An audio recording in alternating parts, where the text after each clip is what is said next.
Ako si Maria at ito ang aking kwento.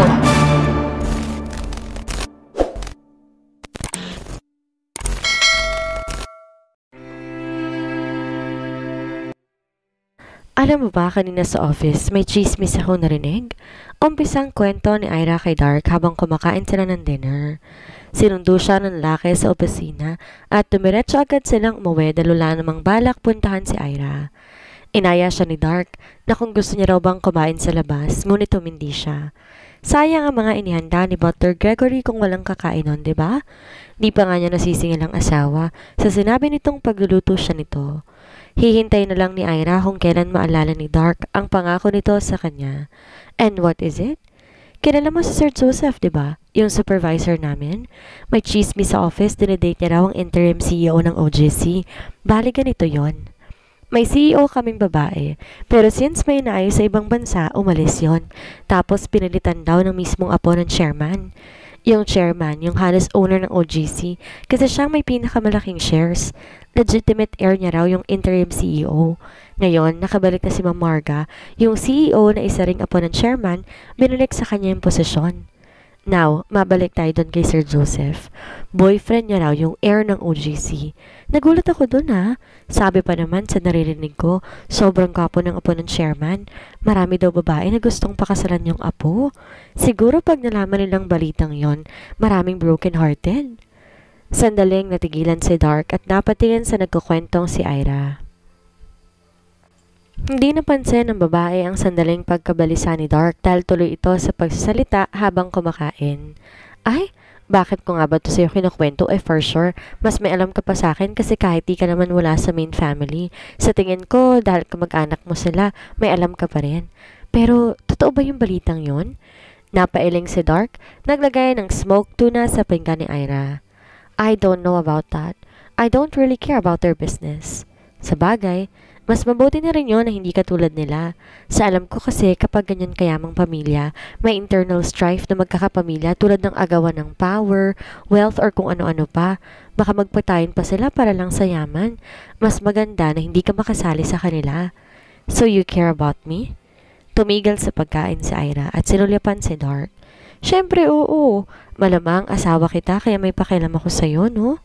Hindi inaasahan ni Dark ang narinig mula kay Ira. Dahil doon, unti-unting gumapang ang ngiti sa labi nito at kahit anong pigil umaalpas ang masayang ngiti na puminta sa mukha nito. I didn't know you cared about me, wife. I feel so important right now. Si Ira ang nagulat nang umalis si Dark sa upuan nito. Pinuntahan siya para mahigpit na yakapin. Taka niya itong tiningnan habang dahan-dahan gumagapang ang init sa mukha niya. Totoo naman ang sinabi niya. Mag-asawa sila kaya sino bang hindi mag-aalala dito kung di siya na asawa ni Dark? Sinabi naman ni Ira sa isipan na habang mag-asawa sila ay tuturing niyang asawa ang lalaki. At habang dito nagsasabi na maghiwalay sila, pangangatawanan niyang binitawang pangako. Malakas sa tunog ng alarm clock ang nagpabalikwas ng bangon kay Ira. Antok na antok pa ang diwa niya ngunit alam niyang may pasok, pupungas-pungas siyang bumangon mula sa kama. If you're still sleepy, why don't you go back to sleep? Just notify your boss and ask for leave. Yun ang sabi ni Dark na nasa tabi niya. Inaantok na umaling si Ira. Ano ako? Anak na may-ari ng kumpanya? Hindi pwedeng ganun, no? May inaayos pa kaming project kaya dapat before 8 AM nandun ako. Isa pa, inatasan kami na general manager sa project na to kaya ayaw namin ni Carlang ma-disappoint siya. He himself is a disappointment and you're giving too much care for his comment? Dark scoffed. Napatanga si Ira sa narinig. Kung makapagsalita ito, akala mo, boss. Dahil kamag-anak kaya siguro pwede nitong laitin ang general manager nila? Iniling na lang ni Ira ang ulo at naghanda ng gamit bago dumiretso sa banyo para maligo na. Naiwan si Dark sa kama na naiinis. Tumingin ng lalaki sa orasan at mas lalo tong nainis nung makitang 5:00 pa lang ng umaga. Masyado pang maaga para maghanda pagpasok sa trabaho. Ngunit dahil determinado si Ira na pumasok, wala na siyang magawa. Napabuntong hininga si Dark. Bumaba ng hagdan upang utusan ng mga kasambahay na magluto ng mabilisang almusal para kay Ira. Ito lang tayong paraan para makatulong siya dito.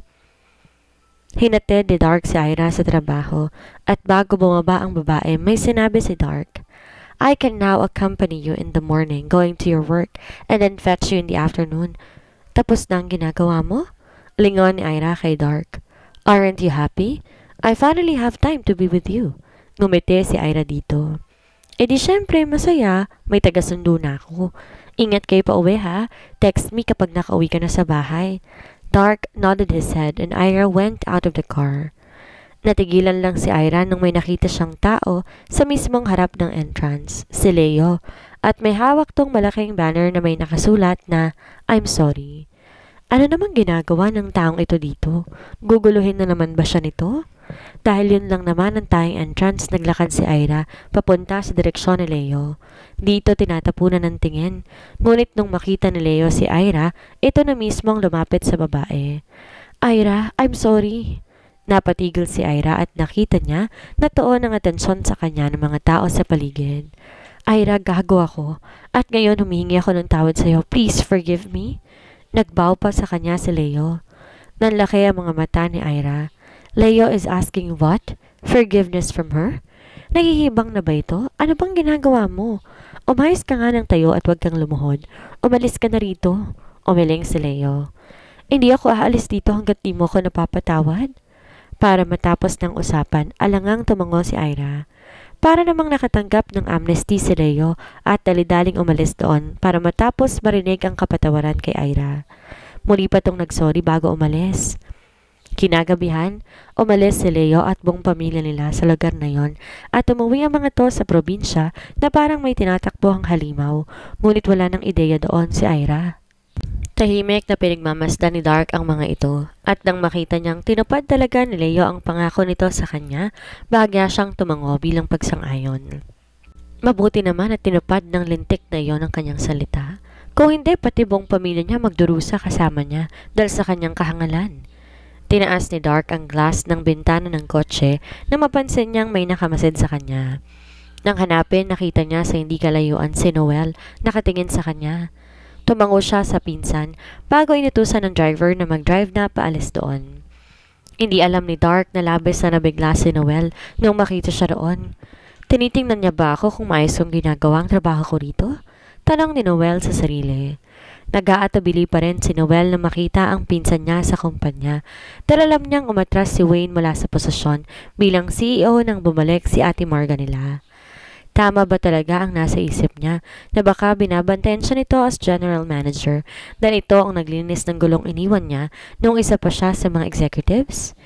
Iniisip na ba nito na baka pumalpak na naman siya? He couldn't mess up again or Wayne will really beat the shit out of him. Dahil sa iniisip, pinindot niya ang Avaya, tinawagan ng secretary. Nung pumasok ito, sinabihan niyang tawagin si Miss Manguera at Miss Gonzaga. Ang dalawang employees ang gumawa ng plan na nagustuhan niya dahil precise at kitang pinag-isipang mabuti ang proposal na ginawa ng dalawa. Nang makapasok ang dalawa, he informed them to handle the plan immediately and put it into reality. Gusto niyang makitang hindi puro palpak ang mga bagay na hinahawakan niya. Sir, kami po ang kakausap at magkuklose ng deal? Noel tapped the solid table and glanced at Miss Gonzaga. Of course, I'm giving you the liberty to handle the project. If you need guidance, talk to Mr. Bayeta. Tumango ang dalawa, lumabas na ng office. Habang papalabas si Miss Gonzaga, naisip ni Noel na may kahawig ito. She kinda looks like the first love of Wayne, but he heard some rumors that she is already married. Kung single lang ito, ipapakilala niya to sa pinsan. No, he couldn't do that. If he really does that, Wayne will probably punch him in the face. Alam ni Noel na taboo subject for Wayne ang first love nito. Ngunit nagtataka si Noel. 3 taon na rin simula nang umalis ang babaeng yon. Hindi pa rin ba nakaka-move on si Wayne? Bumuntong hininga siya. Hindi naman niya hawak ang nararamdaman ng pinsan kaya mahirap mag-comment. Iniling ni Noel ang ulo at tinuon na lang ang pansin sa mga papeles na nasa mesa. Shit! Ang dami niya pa palang aayusin. Dahil sa sobrang stress sa unang linggo pa lang ni Noel bilang general manager, tinawagan niya si Dustin at Wayne at sinabihan ng dalawa na magkita sa isang high-end club. Nauna siya doon at sunod na dumating si Dustin. Pagkaupo pa lang nito, dumumpot na agad to ng inumin. Do you think Sir Wayne is really dating Joseph? Noel scoffed. Quit calling him sir when you're not in the office, Dustin. Also, Wayne is just playing and you fell for it? Pinaikutan siya ng mata ni Dustin. What do you know? Kahit ako, yan din ang naisip ko nung una, pero maraming stolen photos na silang dalawang magkasama at halos magdikit na. That speaks volumes, right? I didn't know that when I was away, you two would gossip about me. Umupo si Wayne sa malapit na couch. Sumandal doon bago tinapunan ng tingin si Noel. Bakit hindi ka nagtatrabaho? Lagpas na sa oras ng trabaho, pare. Mariing sabi ni Wayne habang sumama ang kanyang mukha. Umaalis ka agad kapag oras na ng uwian, pero hindi mo man lang iniisip ang mga tauhan mong nag-overtime at di makauwi sa oras? Ano namang kinalaman nun sa akin? Sagot ng kausap niya nang walang pakialam. Nagkibit balikat si Noel. At bilang tagapagmana ng OGC, you should be happy that your employees work overtime for you. Wayne gave him a middle finger that made Noel laugh. Nilampot niya ang shot glass at uminom doon. Paano mo naman nasabing nagkukunwari lang si Wayne? Tanong ni Dustin habang sinulyawan si Wayne na nasa tabi niya. Bakit di mo na lang siya tanungin? Katabi mo naman, sagot ni Noel. Tiningnan lang sila ni Wayne pero hindi na nagsalita pa. Napailing si Noel. Sa tingin mo talaga, bakla si Wayne? Siyempre hindi. Ginagawa niya lang to para inisin si Lolo at tigilan siya sa pakialam sa buhay niya. Kinausap ko rin si Joseph at yung mokong na yon. Sinubukan pa akong kumbinsihin na sila raw ni Wayne. Pero alam mo, kung ano nagpabuko sa kanya? Ang mga mata niya. Kahit nag-a-acting si Joseph, halata sa mata niya na hindi siya interesado kay Wayne. Nagpepeke lang sila. Tama, Wayne? Bakit kung magsalita ka dito parang may experience ka sa pagkakaroon ng boyfriend? Nakataas ang sulok ng labi ni Dustin nung tanungin iyon. Muling natawa si Noel. Gusto sana niyang sabihin na talagang alam niya, pero masyado na yung personal. Siyempre, alam ko naglalaro lang sila. Naalala mo yung isang lalaking umawin kay Nate nung college tayo? Hindi matanggap na lalaki yun na tinanggihan siya ni Wayne, kaya't sinusundan-sundan pa siya, di ba? Nakalimutan mo na yun? Umiling si Dustin. Ang tagal na nun, bro. May ganun bang nangyari? Noel looked at Wayne who took a sip from his shot glass. Naalala mo ba yon, Wayne? What happened? Dustin asked. Wayne knocked that guy cold. Wayne then told him that if he does not stop his action, Wayne would break the bones around his body. Napanganga si Dustin sa gulat at sinulyapan si Wayne. Sumandal si Noel sa sofa na kinaupuan at umiling.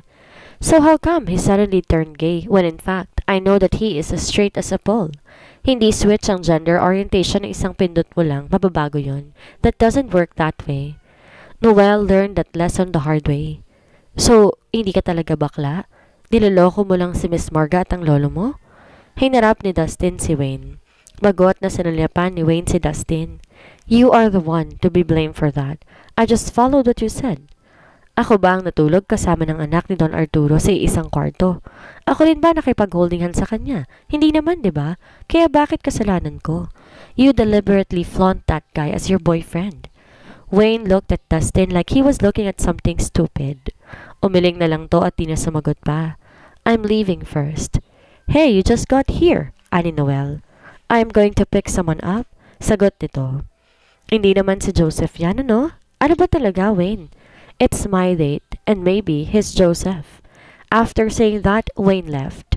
Napakamot ulo si Dustin sa inis at nilingon si Noel. You let him leave? What if he's really seeing that guy? Ako ang lagot kay Miss Marga. Noel shrugged his shoulders. Do you think I can stop that guy? Instead of teaching him a lesson, he'd be the one who would educate me, and I don't like that. Napabuntong hininga si Dustin. Hindi naman ganito si Wayne dati, pero ang taang makakapagpabalik siguro ng dating ugali nito ay nasa ibang bansa pa. Dapat ba niyang ipaalam kay Miss Marga yon at sabihin na baka hindi pa talaga nakaka-move on si Wayne sa kanyang unang pag-ibig? Pero wala namang matibay na ebidensya si Dustin para patunayan yon, kaya napabuntong hininga na lamang siyang muli. Ang late na natin natapos. Hay, ang hirap talaga kapag ganito. Halo ang feelings ko.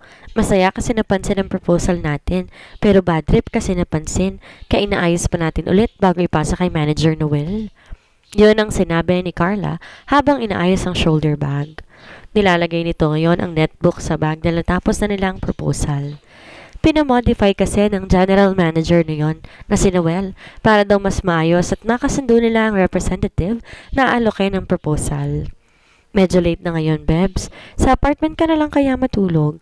Sabay naman tayo sa taxi o grab kaya safe naman. Malayo pang uuwian mo, di ba? Sabi mo, 45-minute drive ang bahay mo ngayon mula dito sa OGC. Umiling si Ira na kanina pa nakaready ang bag. Hindi pwede eh. Sasabihin ko muna kay Dark. Di naman pwedeng ako lang magdedesisyon kasi kailangan alam niya rin ang ginagawa ko. Napailing si Carla. Ay, oo nga pala. Yan lang downside kapag may asawa ka na eh. Kaya ayokong mag-asawang sakit sa ulo. Imbes sarili ko lang iniisip ko eh. Kailangan ko pang kunin ang opinyon ng asawa ko kapag kasal na. Ngumiti na lang si Ira. May magandang side din naman kapag may asawa ka na. Para kay Ira, may sandigan na siya ngayon. May kausap kapag kailangan niya na makikinig at tagapayo kapag naguguluhan siya sa mga desisyon.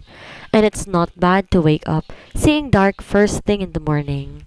Sumisigla yata siya at maaliwalas ang buong araw kapag ito ang nabubungaran niya, kaya hindi siya talo.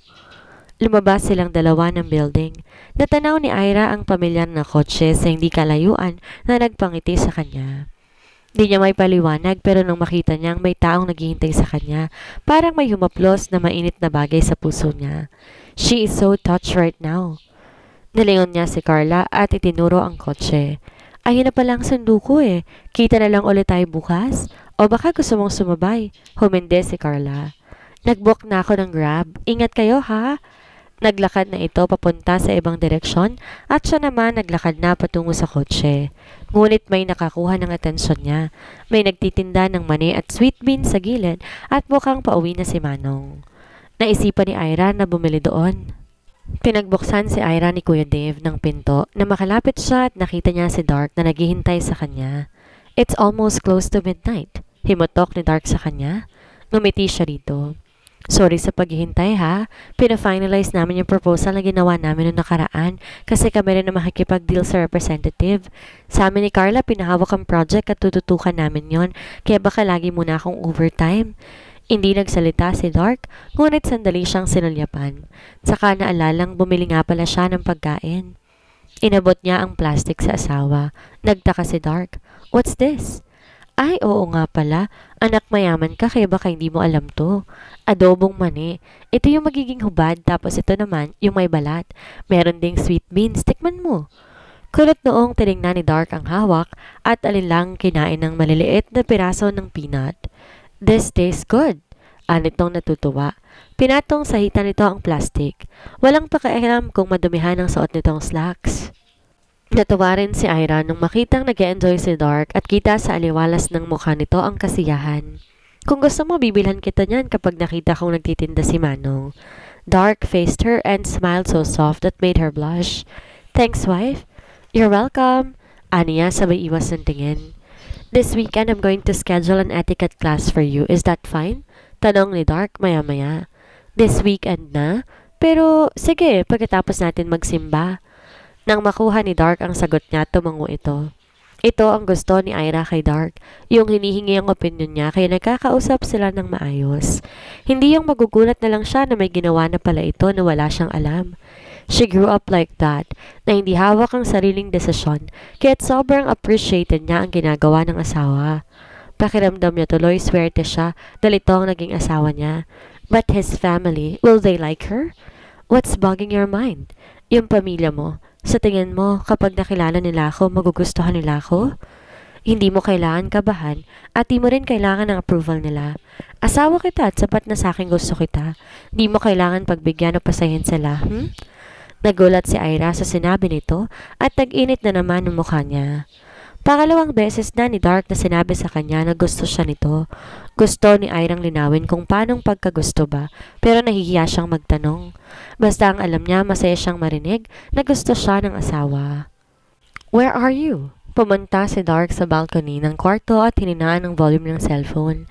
Nasa kabilang linya si Marga at hinahanap siya. I'm at my house. Wala ka sa pad mo. Wala ka rin sa main house. Kung ganun sabihin mo sa akin kung nasan ka. Hindi, pribado to. Ang importante, ligtas ako at kasama ko si Butler Gregory. Huwag mong tatawagan o susuhulan si Gregory para ibigay ang address ko. Kung ayaw mong magalit ako. Wayne, pinapasakit mong ulo ko ngayon. Di mo ba alam pupunta si Don Arturo kay Lolo at sinabing nililigawan mo raw ang anak niya? Paano mo lilinisin ang gulong yon? Malamang, tatawag sa yung isang yon para kumpirmahin ang nalaman niya. What are you going to do? Tumingin si Dark sa baba. Napako ang tingin sa sumasayaw na dahon. Nothing. I don't care about his opinion, ate. Yun lang at binaba na niya ang tawag. Sino yung kausap mo? Tanong ni Ira na nakalabas na pala ng banyo.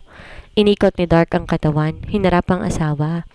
Hindi siya nagsalita ngunit tinawid niya ang distansya nilang dalawa para patakan ng halik ang pisngi ni Ira at yakapin to ng mahigpit. Kumalma ang magulong utak ni Dark at sinamyo niya ang natural na amoy ni Ira. Sa kung anong paraan nakaramdam siya ng kapanatagan. Nagpapasalamat siya sa langit dahil muling pinagdagpo sila at ngayon nasa mga bisig na niya ito.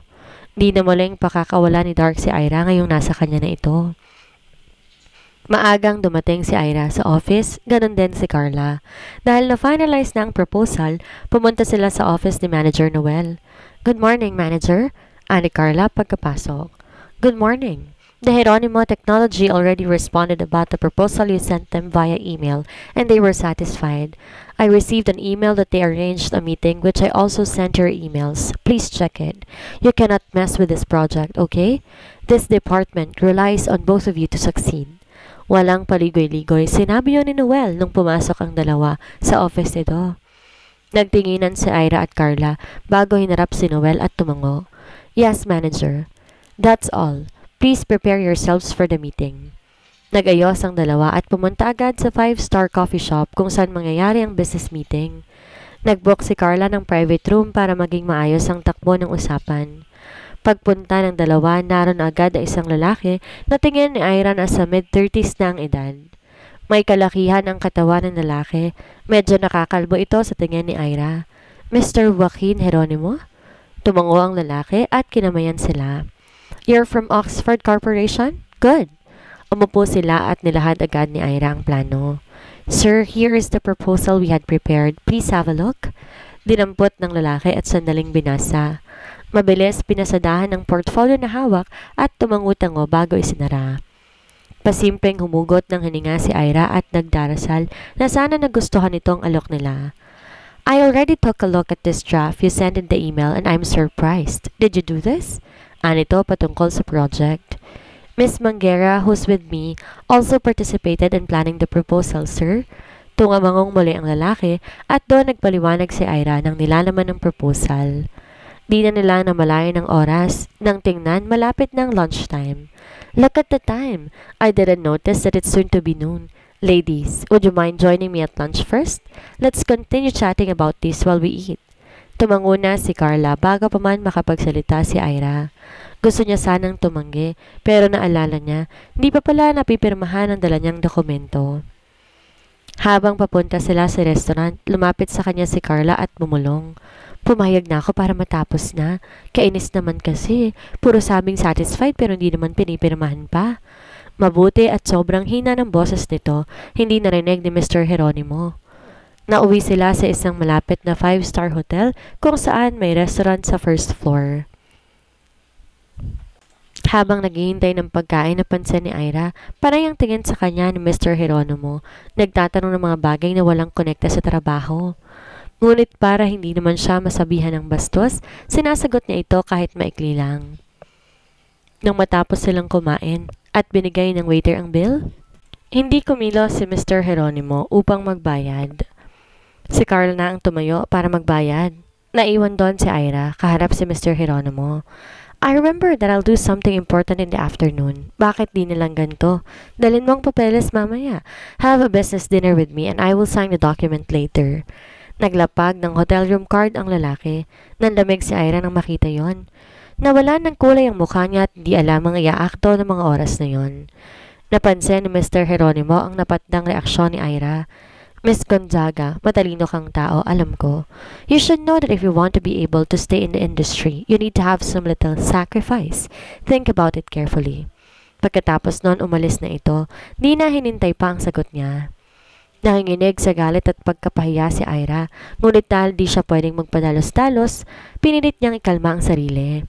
Bebs, nasa na yung lalaki? Bakit nawala? Dumating si Carla at hinanap ang lalaki. Umiling si Ira. Umalis na siya. Teka, umalis na? Hindi talaga siyang nagbayad? Kapal na mukha nun ah. Ako na nagbayad sa bill kanina sa coffee shop, tapos ako rin dito. Dapat pinirmahan niya ng deal para bayad sa pagod natin. Muli siyang umiling. Mamaya niya pa raw pipirmahan. Ano? May toyo ba yung kausap natin? Bakit daw hindi niya pinirmahan? May problema ba? Kinagat ni Ira ang labi at sandaling nag-isip kung sasabihin ba ang totoo kay Carla. Sa huli, pinili niyang sabihin ang nangyari. Galit na galit si Carla sa narinig nito nang matapos si Ira. Kitang-kita sa pamumula ng mukha nito ang inis at ang galit. Huwag kang magalit. Hindi eh. Bastos na yun. Paano hindi ako magagalit ang manyak niya? Hindi tayo pwedeng magpadalos-dalos sa desisyon. Nainsulto ko sa ginawa niya pero Carla, project natin ang nakasalalay dito. Hindi tayo pwedeng magkamali. Hindi naman ako papayag sa alok niya pero dapat pag-isipan natin paano maitatawid tong project. Paano gagawin natin? May number ka ni Sir Joseph, 'di ba? Tawagan mo siya. Nanlaki ang mga mata ni Carla. Si Sir? Dumating si Joseph sa hotel na nasa card. Agad sinipat ng tingin ang dalawang empleyado. Nung makitang walang mali kay Ira at Carla, nakahinga to ng maluwag.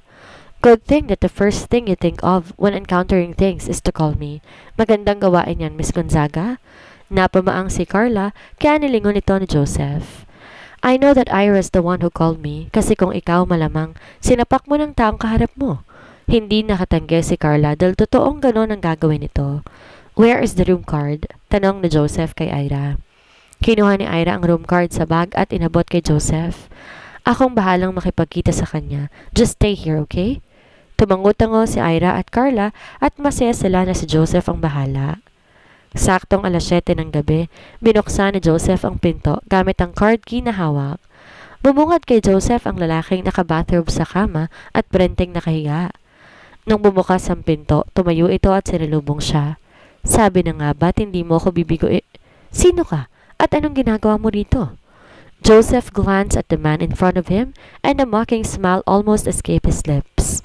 I am Joseph Bayeta, the supervisor of Miss Gonzaga and Miss Manguera. Ako nang kakausap sa iyo dahil hindi magandang makipag-usap ang mga babae sa hotel room katulad nito.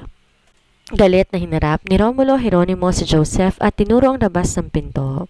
Hindi na ako makikipagkasundo sa OGC. Si Miss Gonzaga ang sasihin mo dahil hindi siya tumupad sa usapan. Tumaas ang kilay ni Joseph at seryosong tumingin sa lalaki. You really won't cooperate? This project is beneficial for Geronimo Technology. I already said no. Bobo ka ba at hindi mo maintindihan? Siraulo kang bata ka? Ganito palang ginagawa mo?